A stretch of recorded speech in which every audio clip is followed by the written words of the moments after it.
This episode contains depictions of graphic violence that some may find disturbing. Viewer discretion is advised. I always say that people are forever changed by events, either positive ones or negative ones, and often we don't realize we're changed.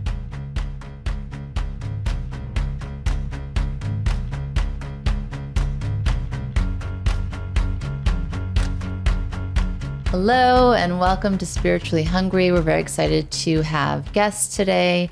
Their names are Liel Shitrit and Shoham Cohen. They are here all the way from Israel to tell us their story of survival and the things that they have learned. You were both, I want to welcome you both here today with us. Thank you for coming. Thanks for having us. And you were both at the festivals in Israel on October 7th. We both want to hear your story and recount the day and everything that happened after. But I want to start with this one question. I call myself a change junkie, meaning I seek change. And we talk about change a lot with the work that Michael and I do. And I always say that people are forever changed by events, either positive ones or negative ones. And often we don't realize we're changed and we don't choose the change. So I want to ask each of you, how would you describe yourselves before October 7th? Like if you had to say in a sentence or a few words, and then how do you consider yourself? Who are you after October 7th? So let's start with you. Yeah. Okay, so I think that I didn't appreciate things before the October 7th. Like I thought I'm appreciating things and I'm really grateful for things, but I found out that not really after the October 7th. So I really started to appreciate like things that are not physical. Like I think that connections are like more important to me than money and to work, and like I'm just waking up every day and I just smile because I woke up.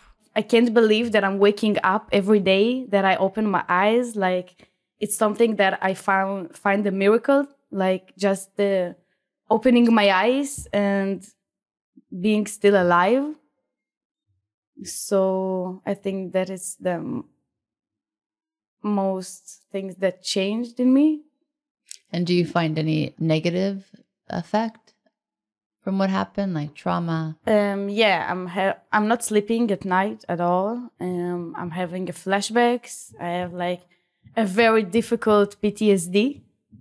The first 2 months, I couldn't sleep for days. I didn't eat nothing for 2 months because I had the smell of burned bodies in my nose, so I couldn't get rid of it. I thought that I was very paranoid. Like I thought everybody is going to kill me. I couldn't go to the street by myself because I thought somebody is going to kill me. So I was with knives in my socks and a pepper spray.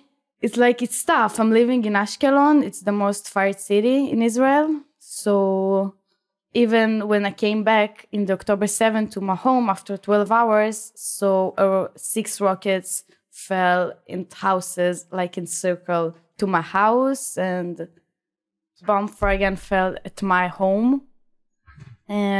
So it was really intense because you hear the bombing every day. Mm-hmm, mm-hmm. And so I couldn't get out of the situation. And I want to ask the same question to you. Before October 7th, I was pretty normal. I liked freedom, party. I liked everything, but after the massacre, I appreciated more things, like every small thing, like sunrise, sunset.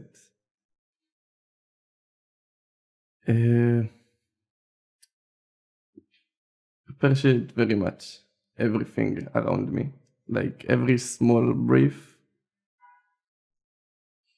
something like this. Mm-hmm, mm-hmm. the fact that I'm alive and God did many miracles in the same day. And it made me believe again, because I wasn't so believing person. Like believing in a God or a higher power. Yeah. And now it made me believe again. Much more.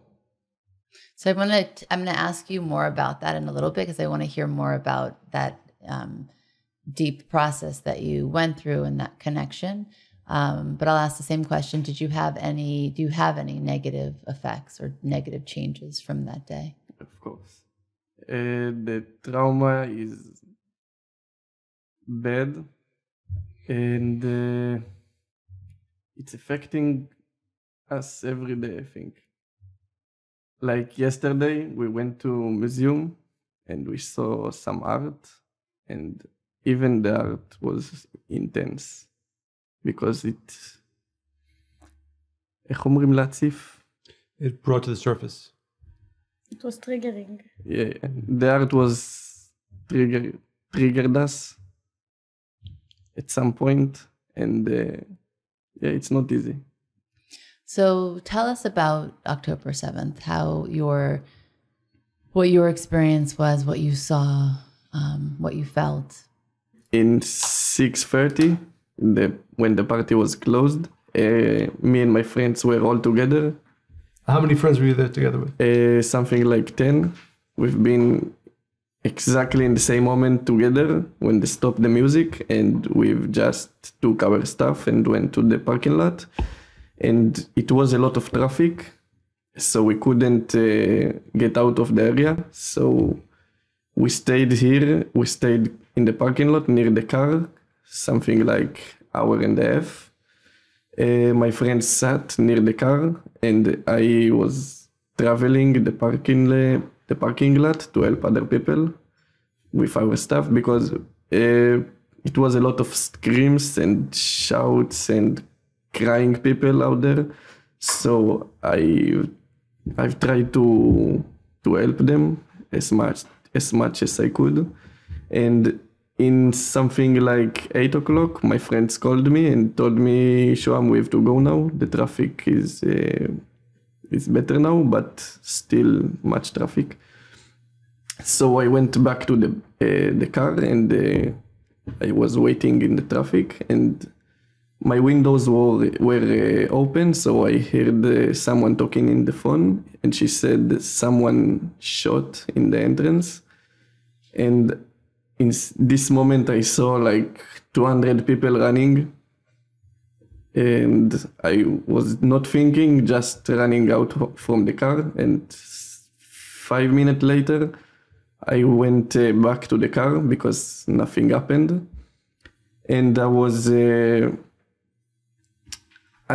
driving to the exit, and I was just nearly the exit, like 3 cars ahead, and I'm out from the parking lot. And at this moment, the police officer speak with the speaker and told us, lay down now. So I just left the car, closed the windows and locked it.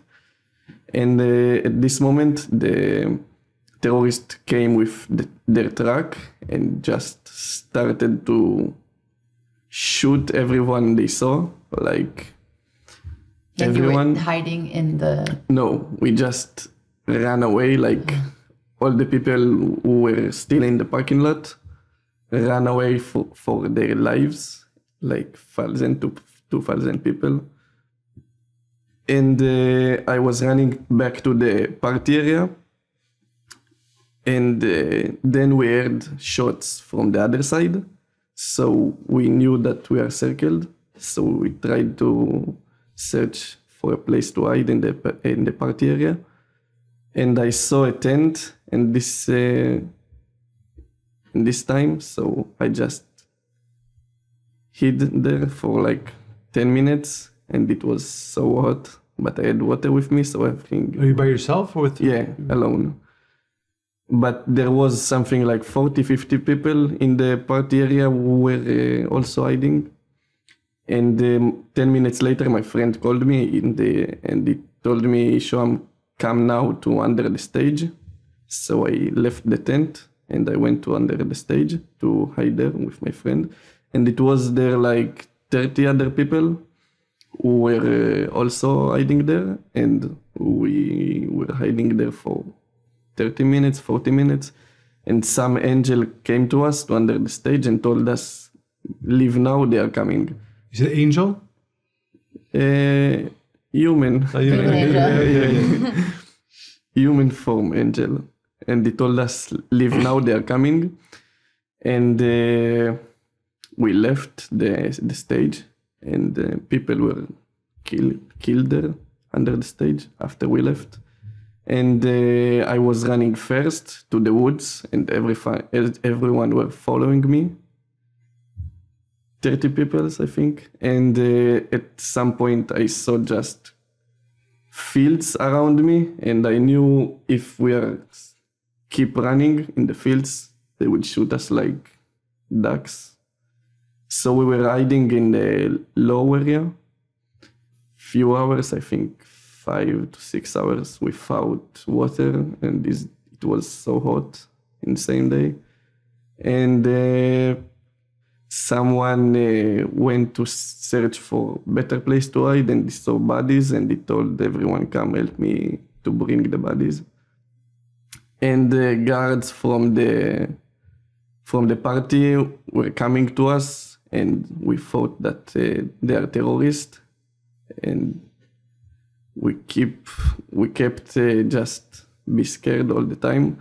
And we tried to call the police, but they told us, yeah, we are on the way. 5 hours on the way.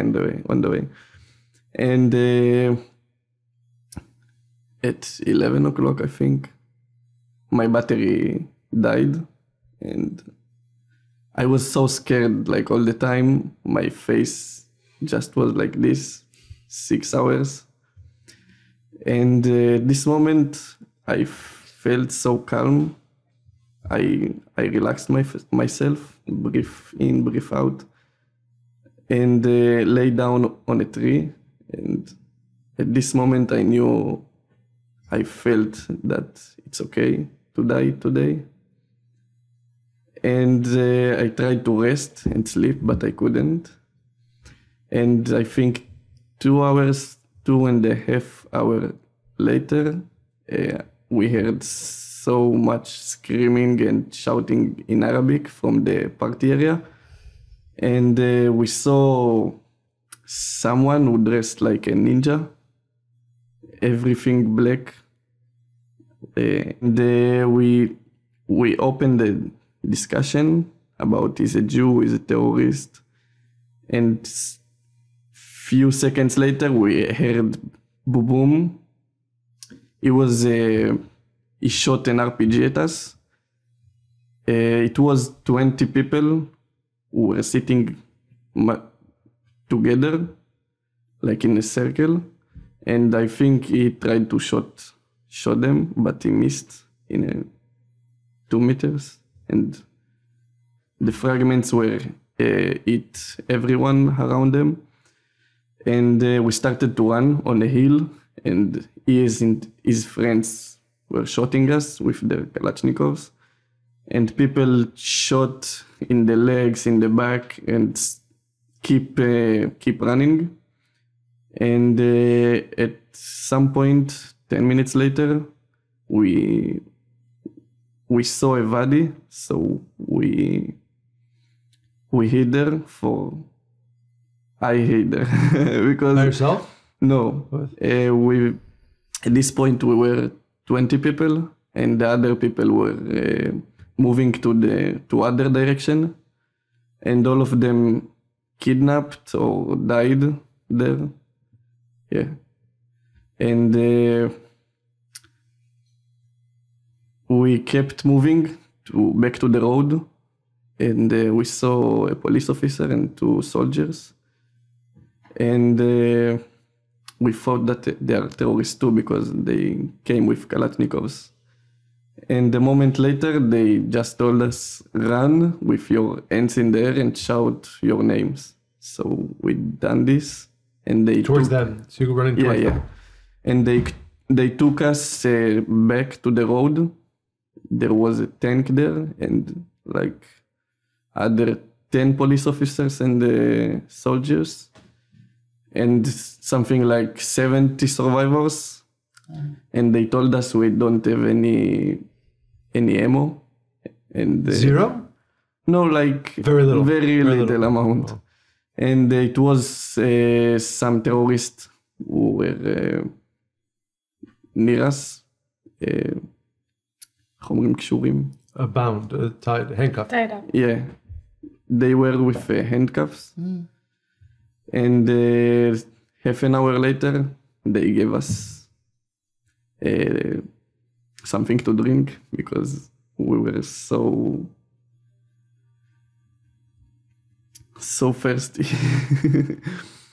And in 2.5, a lot of soldiers came and they were coming to fight the terrorists, and their trucks took us to Ofakim, and there was a lot of survivors there and a lot of police officers because there was still a fight in Ofakim. A lot of terrorists were there also, and the police officers who were in the entrance of Ofakim, they spread us to our homes, and that's it. I felt, I think, scared like I've never been my entire life. My face was like, what is happening right now? And we couldn't know that what happening around us. So people were contacting us at the same day. And what they've been told us, that's the thing we knew. Like someone called me and said, you have to run now to one of the kibbutzim.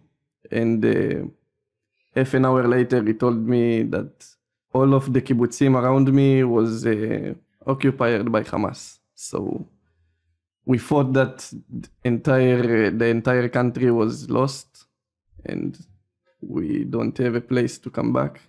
And we just wanted to go back home, sleep, safe place. And were you together at the party? No. And what hour did it start? Was it 6 a.m.? 6:30. 6:30. And you had been up.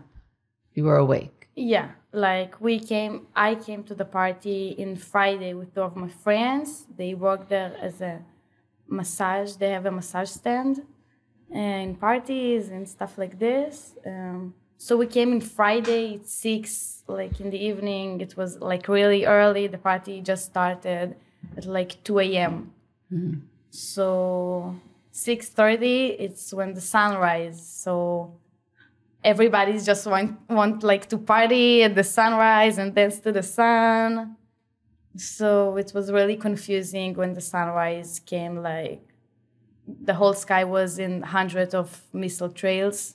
Like everybody thought maybe we took too much drugs, maybe we drink too much, but like I wasn't on drugs and I like did not drink even like maybe 1 cup the whole night. So I was like, oh my God, it's war. That's what you thought. Yeah, but because I'm living in Ashkelon, so I thought, okay, 10 minutes and it's done. The party is going to come back. The music is going to play again. But instead, like hundreds of terrorists came and murdered all of my friends. How much time between the missiles and when you saw the terrorists come? So me and my friends, we decided to stay in the party area because, as I said, we thought the party is going to continue because we used to this. Like I'm living my whole life under rockets, so it's not new to me. They're firing at us every month, every 2 months. They're firing just what they have, so I'm kind of used to this. So we stayed at the party area, but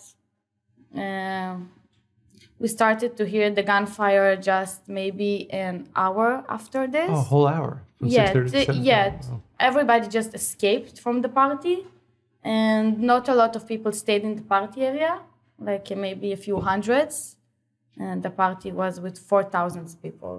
So they stayed only a few hundreds in the party area, so we needed to like fold all of our stuff, the massage stand, the beds, the gazebo, all of this. So at 7:30 we heard the gunfire, and we thought, okay, maybe there's a 1 or 2 terrorists, and the gunshots we hear, it's the IDF shooting on the terrorists. But it wasn't like this. So in 7:45, our friend is calling us and is telling us, okay, listen, you need to stay in the place you're staying because they're in the cities. They're not in the kibbutzes, they're in the cities, shooting RPGs at houses. They're killing everyone. All the area that you are staying in is full of terrorists. You need to get safe. And we're like, stop messing with us. Why are you saying this kind of stuff? And it was like, I'm not kidding. Like, you need to get safe. You're having like hundreds of terrorists surrounding you. And then we thought, okay, so we need to be like close to the car. If something, we will just ride. So we brought our Jeep like next to the place we were being. And 8 and 12 minutes, this is the point, like I even picture it, like looking forward to my head, and I'm seeing 100 of people just running and screaming, and the hundreds of terrorists behind them just shooting at everybody. How far were they from you? Maybe 100 meters, 150 meters. No, a little bit more, 200 meters. But they were coming towards you. Yeah. So we jumped into the Jeep. We started to drove, me, Dor, and Gilad. And as we approaching to the parking lot, we saw our friend Oad. So we picked him up with us. I'm seeing in the mirrors, like a lot of my friends are running and just being shot in the head. Like people that I danced with them a half hour ago. This is the first moments when I didn't get the situation. I was like, why they're shooting at us like that? Why? What we did? Like everybody was just dancing barefoot and hugging like an hour before of this. Like what we did to them. Like this is the first moment when I really realized what is happening, because I saw a lot of my friends just getting shot. And I couldn't get back to them to pick them up with me, and I couldn't like do nothing, just to run. So you're in the Jeep. In the Jeep, yeah. So you're ahead of them and you're looking behind you seeing this. Yeah. Mm-hmm. So as we're approaching to the parking lot, we see a lot of cars, and they're shouting to us, listen, we're surrounded. We can't get out of here. We can't get out of there. We're surrounded from all of the sides. This is where we started a little bit panicking. Then I saw my friend Alex Lubanov. So we picked him up with us. At this point, we were in the car, 5 people. Me, Dor, Gilad, Alex, and Doad. So Alex is always on Shabbat, is going to a Jeep rides on this area with his son, Tom. He's 2 years old. So he told us, okay, I know the area. I can navigate us like to Kibbutz Be'eri. So maybe we can stay at some family house in there or something like this. We saw a hill. And on the hill was an IDF Jeep. So we start, okay, an IDF Jeep, it's a good idea. We need to go to this Jeep. They will save us. So we're approaching to this IDF Jeep on the hill. It was abandoned, full of blood. Wow. After this, we've been told the soldiers that were in it was kidnapped, murdered, and then kidnapped. We found an M16. He was broken, but we still took it with us because it was better than nothing. Like, it was something. We took the M16 with us. We took a few bullets that we found in the vehicle. 5 bullets. Then we were ahead to Kibbutz Be'eri towards the field. We saw a lot of terrorists are coming from this area. And Towards you or away? yeah, Towards you. yeah. So we started like to go in circles in these fields. So we stopped in some point, and Alex get out of the car, and Doad. Alex needed to call his wife Michal, and Doad needed to pee. So they drop off the car. We told them like stay close to the car, and maybe 20, maybe 30 seconds after they drop off the car, a group of 8 terrorists jumped on us with a truck and a few motorcycles. So Oad and Alex just ran away to the bushes to hide in there. And we drove with the Jeep. So the fire was on us. We were on a run with this group of terrorists for 15 minutes. They're just spraying us with bullets. So the car was hit, but not really. Drove like this. So there will be zigzagging. Yeah, zigzagging. So the dust would pick up. Yeah, so the dust will pick up, so they couldn't see clearly where to shoot. So For saying this 15 minutes. This is for 15 At minutes. this point, are you praying? Are you crying? What are you doing? Okay, so from the moment we started, like from where we get to the parking lot, like I was started to praying. I was like Shema Yisrael, Shema Yisrael. I was just screaming Shema Yisrael for every second. And did you have... But I wasn't like in panic, and I wasn't scared. I wasn't crying. I was just like in a really survival mood. Right. So I was just thinking where we should go, what we should need to do, What's next? What's next? So because we heard from Shoham that he didn't really have a connection to God before. Did you feel like when you're praying, are you actually praying to God? And you, okay. Yeah, like I always believed in God.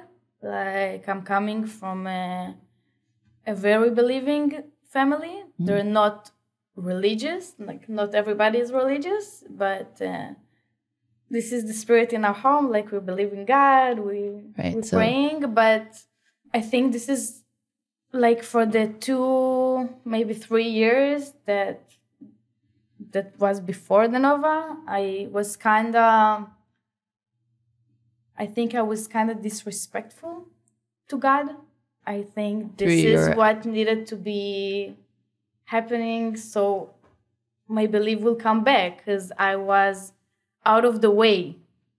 Yeah. So you weren't really connecting. When you say disrespectful to God, does that also mean you acted in ways that were disrespectful to yourself? Like things that you wouldn't normally do? Yeah. When I say disrespectful to God, it's disrespectful to me. Right. Because it's not like God is sitting in some office and it's like, oh, this Liel. Shame on you. Shame on you. But I was disrespectful for myself. Like I did a lot of stuff. Like I was lying, and I was maybe I was talking bad to my parents, and I did a lot of stuff that now I can't imagine myself doing this. Mm-hmm. So I really needed this wake-up call, I think. Mm-hmm. Okay, I will continue. Okay, so now the dust is lifting. Yeah. Your friend is driving in zigzags. So they're not having a hard time aiming. So after this, we stopped. Like, we lost them, and we stopped. And I'm calling Alex. Alex told me, oh my God, you're alive. I thought you were dead. Like, I heard the screams. I heard the shooting. I'm asking him, Alex, we need us to come back. What we need to do? And he's like, I can't talk. He was whispering.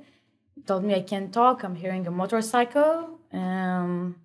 So we need to hide. I will speak to you later. About half an hour after this, Alex was kidnapped from there. It's already 148 days, 47 days. So his wife, Michal, is pregnant. She needs to give birth like every second. Like this is her last What's month. his last name? Alex's last name? Lubanov. Yeah. Was he one of the guards at the? No, he was the bar manager. He also my boss, like in real life, and also a friend of mine. Wow. And you haven't heard from There's no... No, nothing. Really just praying for him every day. And how is his wife doing? Pregnancy is hard, so imagine to do it with a 2-year-old boy and a kidnapped husband that you don't even know nothing about what's happening with them. So much uncertainty, fear, yeah. It's so tough. It's so tough. Like, nothing could help her. Like, the only thing that could help her is to bring Alex home immediately. Like, not now. It should be yesterday. And who was with Alex? Ohad. But Ohad managed to escape. Because they ran in different directions, right? It's a really important point for me to say that the one who kidnapped Alex, they were barefoot and with no armor. So we don't know where Alex is. He's somewhere in Gaza. Is he held? I hope so. Do we know if he's held by Hamas or by? No, we don't know. Yeah, they took him. Like, they just kidnapped him. Like, it's unbelievable, such of things. Well, children learn what they are, they live what they are taught. So if they're raised in a home that teaches hate and violence, then they are raised to hate. And they took a dead bodies. They raped a dead bodies. They opened bodies to take their hearts and kidneys to sell them. A lot of bodies after the second wave, like as Shoham said, they came and they just opened bodies and took the organs. Or set them on fire or explode. The second wave was what? When did that happen? Couple of hours later. Yeah. Like they were coming in, they were coming out, just like this. 10 o'clock, I think. Because everybody was many had already been dead or kidnapped, but then there were others hiding still. Yeah. They came with the jeep. They came and they just threw bodies on the jeep and took them to Gaza with a lot of things that they robbed from the parking lot or the party area. Or people, just like me, when I hid in the woods, and they shot things in Arabic, and I didn't know what they're saying, but people around me knew, and they told us, "Come, we will kill you. Give us your stuff," and something like this. And they just How close were they to you? Few meters, I think. They circled us, and they tried to rob us. And all of the people that I've been with, they tried to fight them with sticks and rocks, and they left us alone and went to the park. So were you in a different area where you were somehow more protected, or? No, just different areas. We were like on the jeep, and he was running. So it's like different places, different stories. Mm-hmm. So maybe continue. Continue. Yeah, so then you're okay. So we stopped the car. Where do you know where you were geographically? No. So for the first 10 minutes, there was a communication. I called my cousin to ask him because he was for years in the IDF and was working with the police. So I called him and I was like, terrorists are running after me. What should I do? And he was like, what? He was just waking up. And I was he didn't know. Yeah. And I was like, what should I do? And he was like, I don't know, protect yourself. And so nobody really could help us. Did you call your parents? I called my mom when I saw the rockets. Like at first at 6:30, maybe at 7, because I saw they're going above us head. So it's like, oh, it's to Ashkelon. I need to call my mom so she won't be surprised. She can wake up and go to the shelter. But I didn't know, I didn't realize the situation. So when we were in these fields, so they cut off the communication. So we couldn't even to call the police. Who cut off? The terrorists cut off the communication. Yeah. For an hour, I think.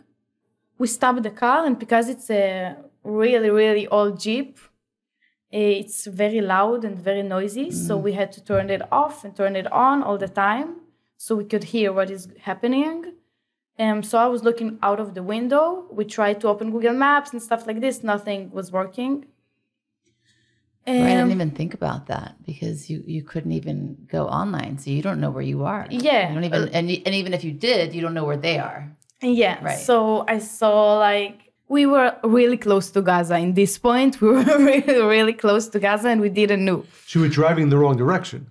Yeah, we would like instead of go north, we go south. Yeah, like everybody was running to this way, and we were running to this way because we like where there was the IDF vehicles. So we just thought, we assumed it's going to be a good idea to go on the path that the terrorists took, so they wouldn't come back in the same way.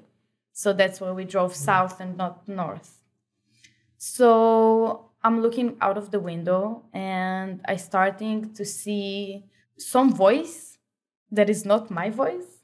Like just guided me and just told me like, you need to look at the birds. You need to look at the birds.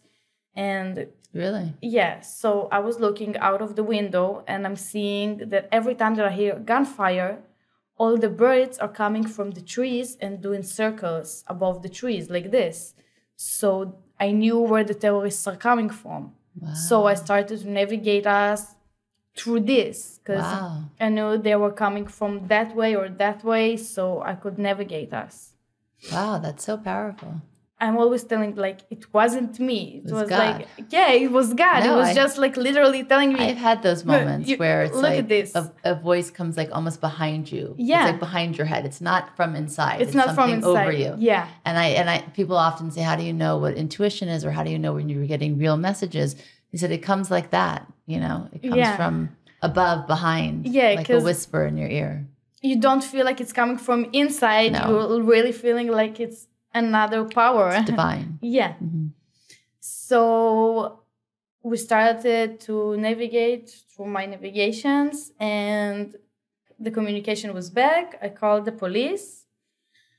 Maybe 2 minutes after they picked up, I was like, at first I was saying, okay, I need you to find my location from my phone and tell me what is the best way and the safer way to get out of here right now. And it was like, I can't do this. I'm sorry. Like, we don't have these tools. I was like, really? But like, they're trying to kill me. I was like, yeah, the army know about this party. They're trying to get to you. 2 minutes later, I'm seeing a motorcycle from the mirror. And I'm screaming to the door, drive! We started to drive and we were again on this run again and again and again, like for 6 or 7 times. Really? Yeah. Each time was with 4, 5, 6, one time with 7 group of terrorists. I can't like say nothing, but it was like a lot of miracles. Like a lot, it's not like enough. It's not enough word to say. It's unbelievable. Yeah, it's truly unbelievable. Yeah, because maybe like the car was hidden, but not the tears, so we could still drive and drive and drive. And then we came to a curve on the road, and all this time. Are you you're on a paved road, or you're on the side on dirt? On dirt. Yeah, we're on the fields all this time. We're running just in fields. We're coming to a curvy road, and then for the first time, they're approaching not from behind, but in front. So a group of 4 terrorists coming in front of us. So we starting to drive on them. And towards them? Yeah. Wow. And they're just doing like this and coming and started to chase us. So one motorcycle is managed to come to Gilad's window. He shot him in the head. Gilad is still alive. Wow. Yeah. Is he okay? No, none of us is okay. Physically is okay, yeah. Wow. Cognitively, like his mind. Yeah. Because you said he got hit in the head? Yeah. 2.5 weeks later, he came back to the military. Wow. Yeah. Came to fight This is back. like crazy. Yeah. It is. And he was the driver. No. No. He was sitting in the back. Okay. So You were next to him? Yeah, I will explain about this a little bit because they were with the Kalashnikovs. So the bullet of Kalashnikov is exploding the second it hits something. So because it wasn't from the window, it was from the door. Mm-hmm. So it exploded in the door, and then all the bullet just came into his head, but without the pieces. Like it was already. Yeah, no, a lot of pieces were like this, and the half of the bullet was stuck in his head, and like something like this was just bleeding because there was like a big burn. So like this, and then the bullet and the. And he's probably in shock. Is he conscious? Yeah, conscious. And he's screaming to us, "They shot me in the head!" Oh my God! And I'm just looking out of the window like this, and I see the terrorists coming to my window with the Kalashnikov to my head, and I'm just looking at him like he was with a mask. He was like this, with his black, evil eyes. I don't know if it was because they were drugged, so his eyes was looking so madly insane and evil, or because he was just insane and evil. So I don't know. So I was looking at his eyes and I thought, okay, this is like my last second. It was, I think, maybe 2 seconds, 3 seconds, but it felt for me like an hour. Time probably stood still. Yeah, time just like froze. I was just looking at him. I saw a lot of things just going through my mind. Like I was thinking about a lot of stuff, a lot of good memories. I looked him in the eyes and I just started to scream at him, Shema Yisrael, Adonai Eloheinu, Adonai Echad. And he was so surprised because I just I didn't took my head down or something. I was just looking at him and screaming with all of my lungs, Shema Yisrael. And this gave Dor a few more seconds just to kick him off with the car. Wow. So Dor managed to kick him off with the car, and another terrorist came from the back. Dor managed to kick him off too. And another one. And then we were on a run just with one motorcycle for 20 minutes, I think, more. And then we lost him. And then we were ahead to... I have all of this recorded because I was with the police officer on the phone. At this time. At this time. So it's all recorded. It's interesting that your inclination, your instinct wasn't to duck. Like most people, there's a gun pointed at them. Yeah. You take cover. I think that maybe because I knew, maybe in the back of my head, I wasn't really thinking, but maybe it was in the back of my head that if I'm doing this, so Dor will get shot in the head. So I didn't want him to die. After this, we came to 232 road, but we weren't driving on the road. We were on the fields still. And we were driving, and I'm with the officer on the phone, and he is telling me, you need to go to Kibbutz Be'eri, you need to go to Kibbutz Be'eri. Like, this is the main thing he was telling to us. And we were like, okay, but we're like, he's shot in the head. We can't go to Kibbutz Be'eri. We need to go to a hospital. And he was yelling at us, no, you need to go to Kibbutz Be'eri. And we were like, okay. We were near Kibbutz Be'eri, and we decided to go towards Kibbutz Be'eri to go to a hospital because Gilad. We didn't thought in any point that he's going to survive. But we really tried to show him that we think he will survive. Yeah. As we're approaching to Kibbutz Alumim, there were 2 trucks full of terrorists on the road waiting just for us. And we were targeted by an RPG. So... It's a crazy story. As we see them, we're going a hard left to the fields. Again. Yeah, so they were firing the RPG at us, and it was it felt a few meters, maybe not meters, maybe centimeters, like something like this from our car, the RPG missile. Like the whole car was 4 wheels on the air and then back again to the road. And so we managed to go to the fields again. We did a hard left. And then 2 more terrorists jumped on us from the bushes.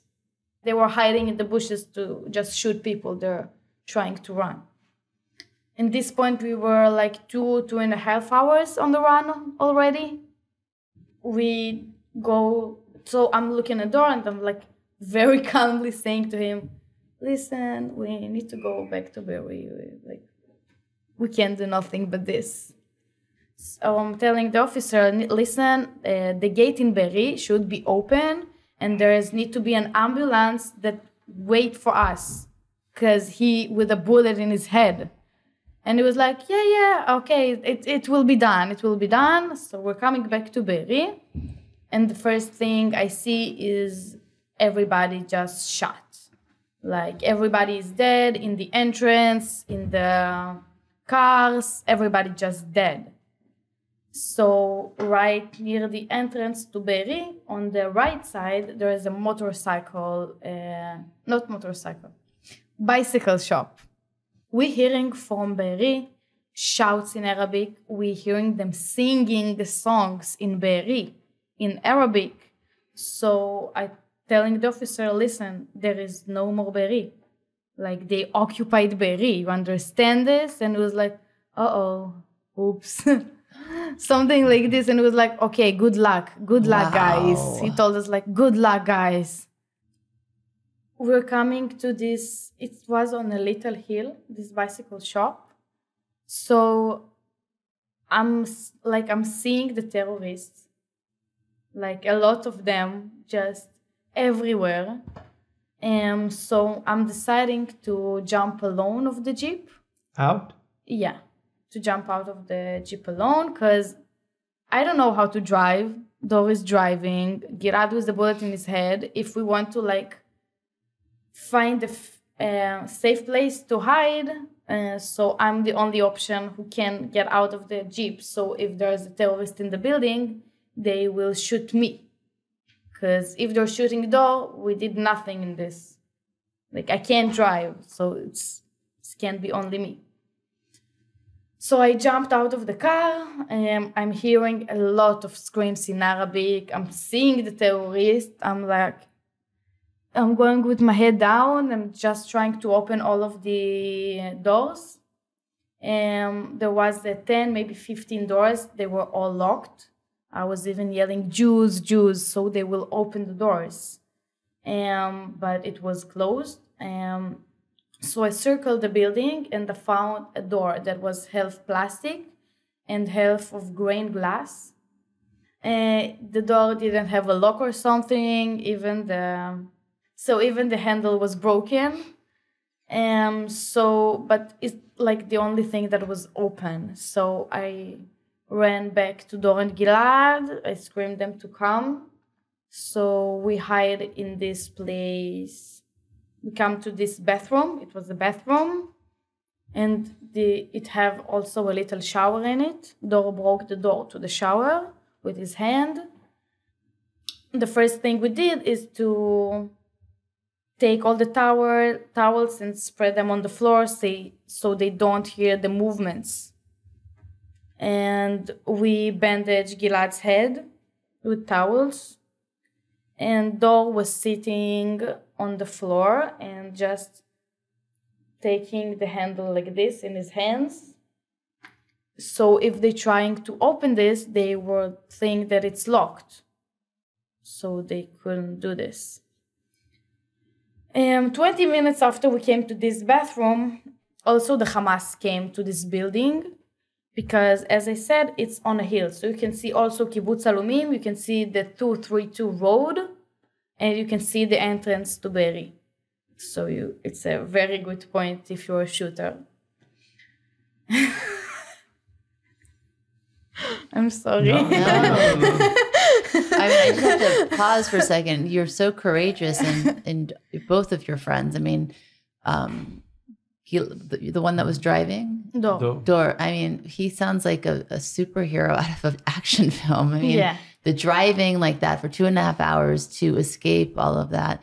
And to think to put the towels down, hold the doorknob. I mean, it's literally like a movie. It's I don't know how you even think of those things. But I don't know how we thought about this. Like, as we came to this bathroom, I was like, okay, we need to spread all the towels on the floor. Yeah. But how do I know this? But I think that's the thing when often people don't realize how much information they have, how many solutions they have. And not just, I mean, obviously when you're in extreme and you're in fight or flight, it just takes charge. But so often we push those thoughts away. Like we don't think we have the answers. We go to other people for things. But it's such an example of we have everything in us, right? To find the solutions. Yeah. It's like, it's the accurate thing to say. Yeah. Yeah. So they came 50, maybe 60 Hamas members. And you saw them? No, we heard them because we were on in this toilet. So at first we were paralyzed. We were like, we were in shock, like of the amount of people that we heard outside of our door. We were like in total shock. We were like, oh my God, there are like 60 of them. I knew that if they're opening the door, it's like they're shooting Gilad, they're shooting the door, and they will rape me. Like, this is what they're going to do. They're going to rape me, and then they're going to kill me. They were there like the whole time. We hiding in this bathroom for 6 hours, 6.5 hours. And they're still in the building? Outside of the door. They weren't in the building. But they were outside. They were outside our door. Like we saw them. Like shadows. The shadows. Wow. We saw the shadows the whole time. So Gilad and me we were hiding behind the curtain of the shower. Because there was windows, so we didn't want them to see us through the windows. So after 4 hours, the oxygen was leaking. We were all feeling dizzy. Wow. We were all just like, it was a bathroom. It was really smelly. And all the bodies that were outside of this bathroom, the smell was terrible. Like we couldn't smell the bodies, and plus all the blood from Gilad's head. So a lot of insects come to the bathroom, like maybe 20,000 of insects and flies were with us all this time because of the blood. And we can't even breathe loud. We can't talk to each other. We can't communicate with each other. My phone died the second we came to Be'eri. So I was with Dor's phone. So I was talking with a friend of Dor and mine. He was talking with all the units of the army, like 6 or 7 different units. They were all telling us the whole time, we're coming, we're on the way, we're coming. And like another hour is passing, and another hour, and nobody's coming. So after, I think, the first hour, I heard a lot of battles from like the IDF and the terrorists, and they won each one of them. So I could really hear them getting slaughtered. Because they weren't killing people, they were slaughtering people. So after the first hour, I realized we're all alone. I think this is where I started. I don't know if to say praying, because I think it was much more than praying. At first, I said all the prayers that I know. Like every prayer, I said Kiddush in this bathroom in Shabbat morning. Kiddush, when I explain for people who don't know, it's a prayer you say over wine on the Sabbath. For those listeners that don't know, so it's funny. We're laughing only because it's a prayer that doesn't fit the moment, and I think what you're sharing is like you're pulling at straws. Anything that sounded like a connection you were going to make. Yeah, I was like, I'm going to try everything.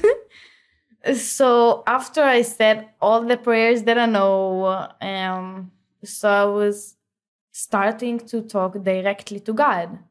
I was like, okay, he's my father. Like, God is our father and I'm his daughter.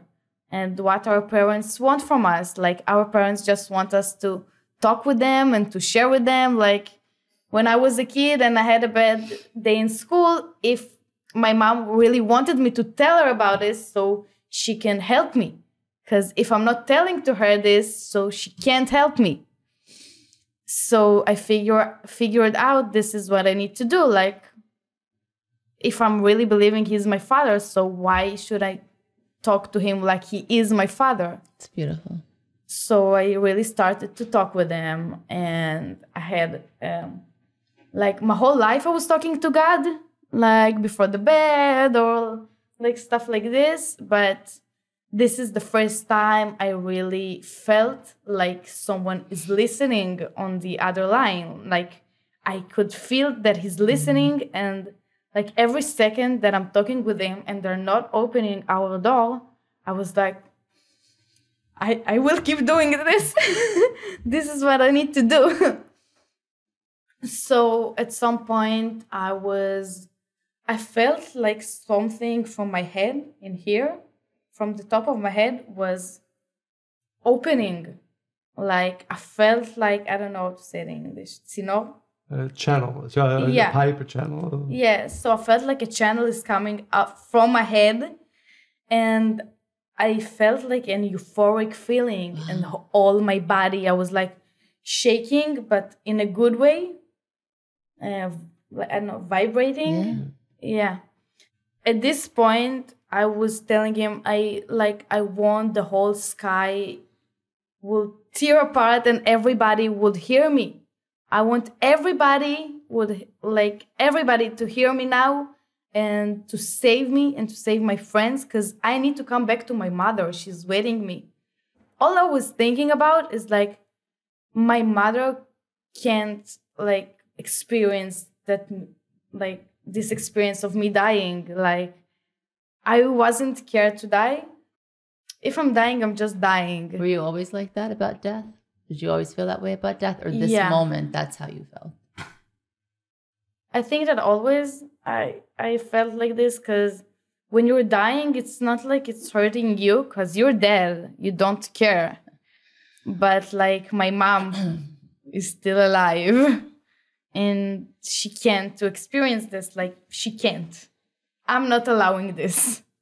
And like, I knew she was really worried because I didn't answer and pick up her calls, because I knew if I'm going to pick her phone call, I'm just going to be anxious, and like, I don't need to hear her crying now. This is not the time. At this point, I was feeling like somebody's hugging me. So I opened my eyes and I'm looking and nobody's hugging me, but I still got the feeling that someone is really hugging me, like hard. Like, I really wanted to laugh at this point. I just really wanted to laugh, I was feeling so happy. I can't even like describe it to you. I was feeling peaceful and very like calm and happy. And I was like, oh, everything is fine. We're good.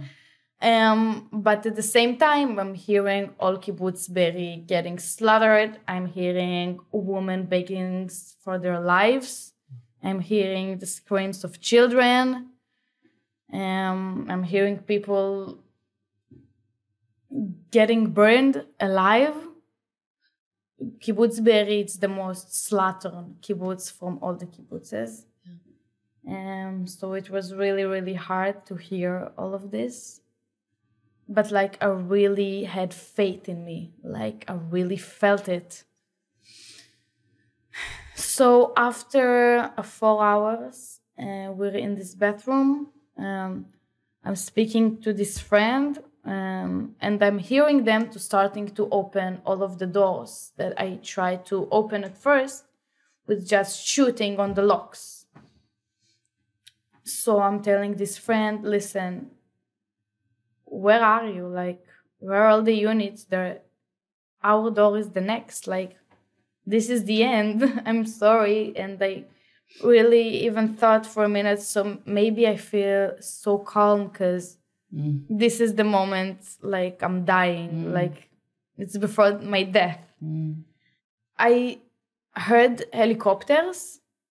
So I sent him a message and I was like, I heard helicopters and I heard a tank. So you need to shoot at us, like, immediately. Shoot at our building so the terrorist will be distracted. So after 2 minutes, I'm hearing boom, boom, boom. All the ceiling is starting like a little bit to fall on us, like not collapsing, but a little bit fall on us. And all the walls are shaking. And we're hearing the terrorists are starting to run away from this place. Wow. And it was like a one door before ours. Wow. Wow. Just one door.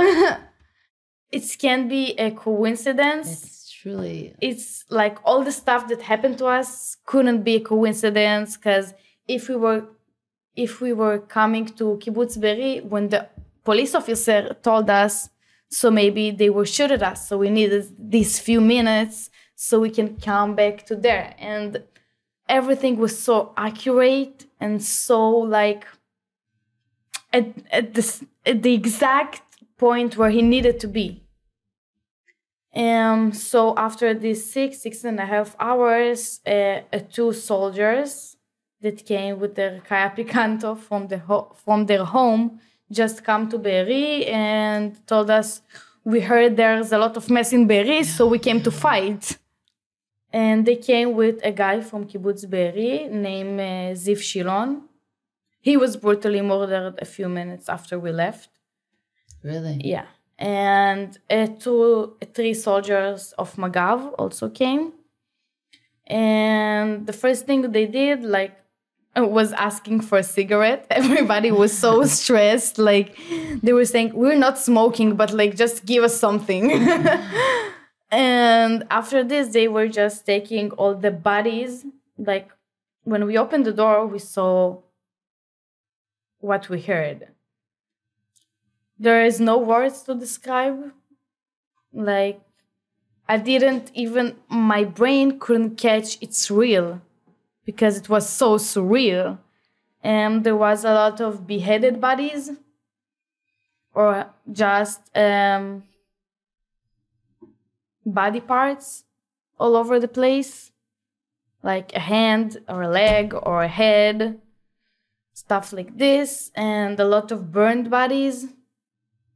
So what they started to do is just like to put in one group all of the Jewish bodies, and in the other side, the terrorist bodies. They took all the weapon and put it in one place. So we started to look if there's someone alive. Everybody was dead except one person. We tried to help him. He was with 20 shots in his body, I think.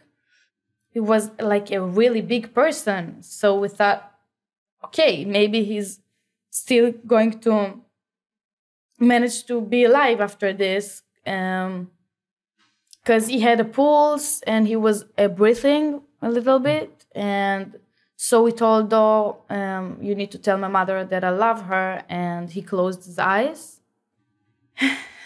So we decided to still take him with us because he still had the pulse.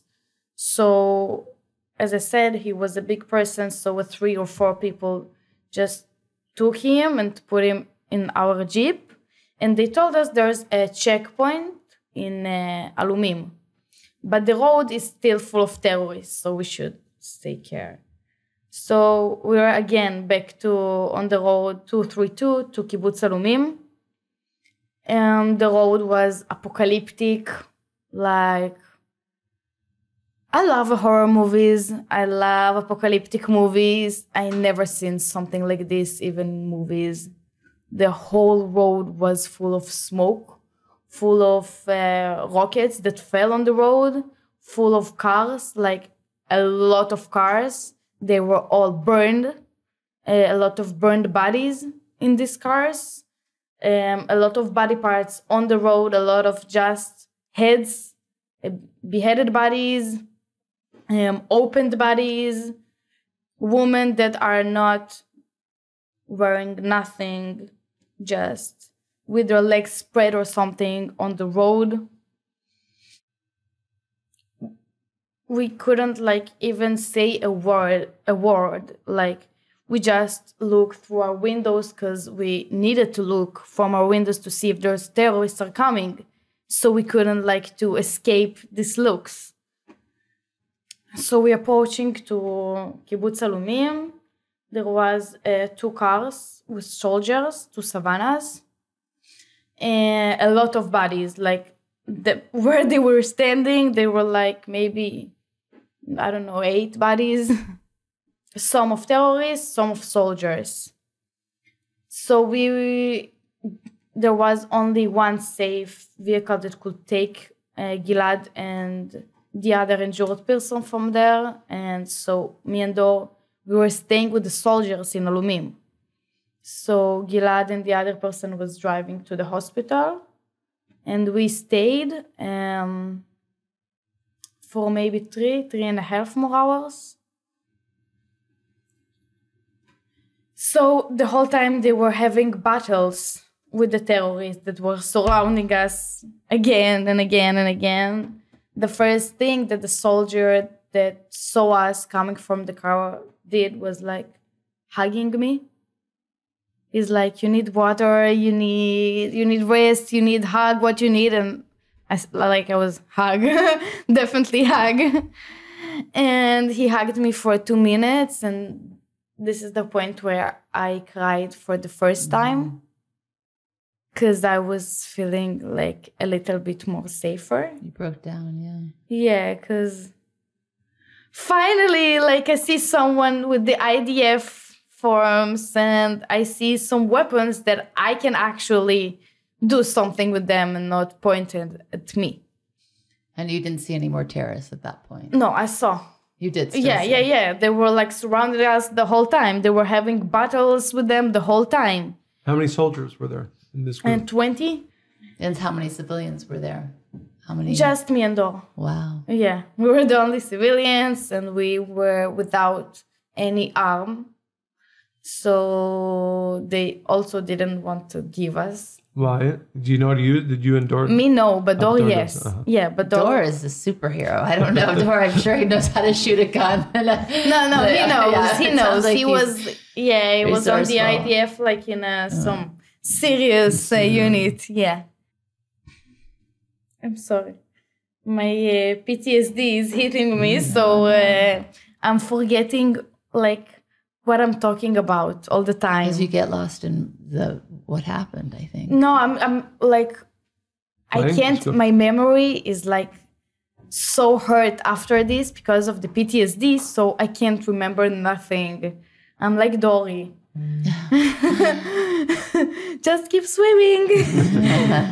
So one of the battles, me and Dor, we were hiding behind a big stone and we saw something shiny on the floor. We decided to pick it up and it was a ring and it told Shema Yisrael, Adonai Eloheinu, Adonai Echad on the ring. Wow. And this is like what we were saying for all of these hours. It was like a mantra for us, the Shema Yisrael. It was a mantra, so me and Dor was screaming it. We were saying this the whole time. And then we found this ring. So, as I said, there is no such a thing as coincidence. Like, everything is accurate. Everything is happening for a reason. And, like, we had to find this ring just to know this is what really saved us. This is what really helped us.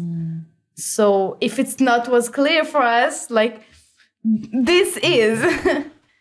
And after this 3.5 hours, we were like head to home. And the only thing we were screaming from the second we got out of there to the second we got home is like, thank you, thank you, thank you, thank you. Because when we were in this bathroom, I thought in my head, the whole country was occupied and we need to think about a plan how we're staying in the fields for a week, how we should stay and how we need to hide. and where we can get water and supplies and stuff like this. So I'm really glad that it didn't happen. It's interesting that you point that out because,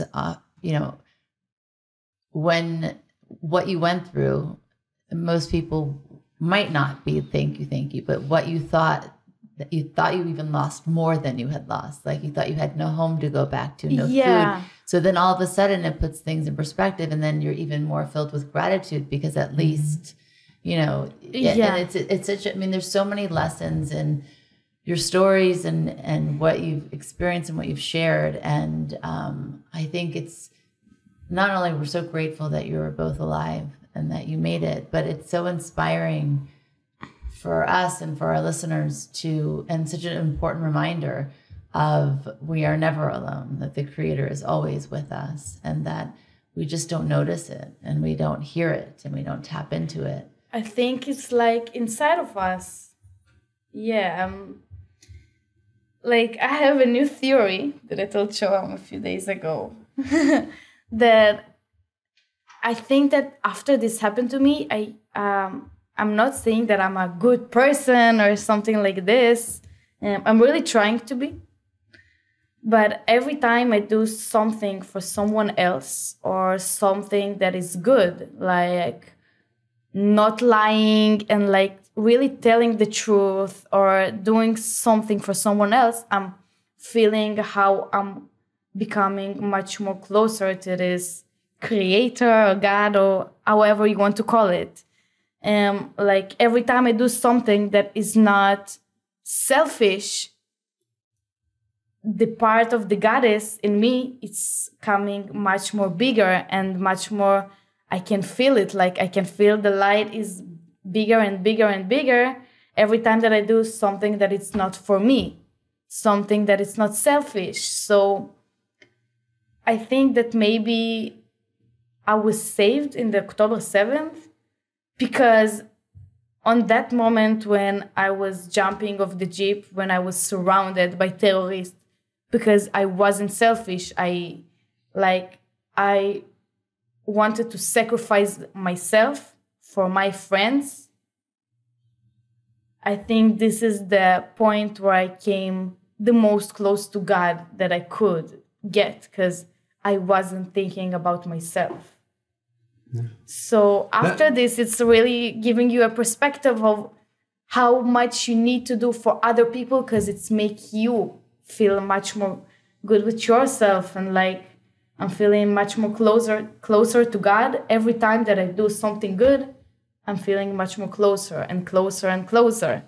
So we have big smiles on our faces because this is what we teach with Kabbalah, and this is what we live. And for us, it's so like we're smiling because when you learn it, it's one thing. When you live it and you experience it and you feel it so completely, it's just a beautiful thing to witness. And of course, we aim to have those moments. We're constantly looking for that connection. But what's really beautiful here is that it found you, and then it's undeniable. And now it's part of you, right? And now you're part of the bigger picture, the greater good. And then in that, there's a responsibility, right? Which is why it's so amazing that you're going around telling your stories. Isn't that beautiful?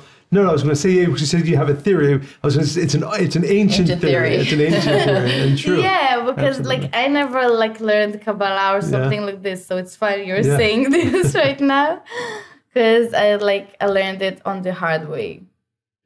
Yeah, but I think you'd be if you read some of the texts now, I think you'll be blown away, because literally everything that you have shared is in the teachings. So beautiful. Shoham, is it something you want to share? If there's a message that you want to give to our listeners. And as Liel said, we're here for a purpose, and God didn't save us for nothing. He saved us for us to spread our light and be better persons than we've been before, and share our love with the world. About her story, after she said to me her theory, I told her בצלמו ובדמותו. איך אומרים את זה באנגלית? In his form and image. Yeah. Yeah. Yeah. It's good. Yeah. We have God's part in every part of ourselves. Yes. And He wants us to spread it to the world, to be better, much better than we are now. Beautiful, beautiful. Well, thank you both for sharing, but not only your stories, but what you've learned from them and what you're doing. We both, I think, Monica and I find it very inspiring. We feel privileged to be able to share your story with our listeners. We're so happy that you spent this time with us, that you've opened your hearts, and that truly you are alive and healthy to be here and to spread your love and your wisdom and your energy and light. So thank you. Really, truly inspiring. Thank you. Thank you. Thank you. It's a big community, the Nova. So you know a lot of people. It's a big family. Yeah, they're also very, very helping for us after the Nova. The Nova community is arranging a lot of gatherings and a lot of retreats for Right, in Cyprus, right? There was one in Cyprus. Yeah, we met in Cyprus. Oh, really? That's really? It's one of the retreats, yeah. So they're really trying to help us also with mental health, also like with everything they can. They're really, really doing this because like the state is busy now because we're in a war. So it's really important. So like your necklace really, is Nova. Yeah. Do you have one? You have one as well. It's from other survivor who do this by herself. Yeah, it's handmade by a Nova survivor. Amazing. Thank you so much for really sharing your stories, and I'm sure, I know that our listeners will be very inspired by them, and we hope so. Yeah, for sure, and keep spreading your light, right? Yes. Keep spreading your light. Thank you. Thanks for having us. Thank you.